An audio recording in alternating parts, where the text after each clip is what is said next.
كرات الزعتر الأخضر بالجبنة النابلسية ونكهة زيت الزيتون. وهاي المكونات الطيبة كلها تجتمع بالمطبخ الفلسطيني المتميز بوصفاته الطيبة والبسيطة، بالريوق أو ويا شاي العصر تطلع خرافية.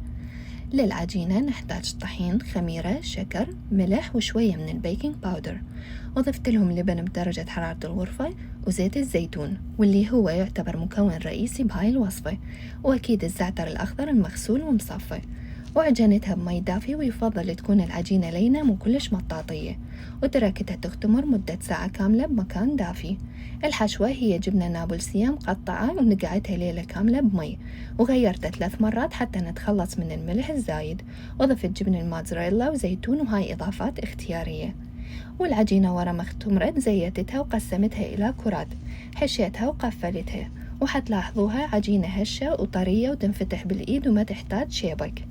زيتت الكرات بزيت الزيتون ورا ما تركتهم يرتاحون مدة ربع ساعة، وشويتهم فرن محمي مسبقا على درجة حرارة 200، وتاخذ من 10 إلى 12 دقيقة أو حسب الفرن، وآخر دقيقتين حمرت الوجه، وبس بالعافية.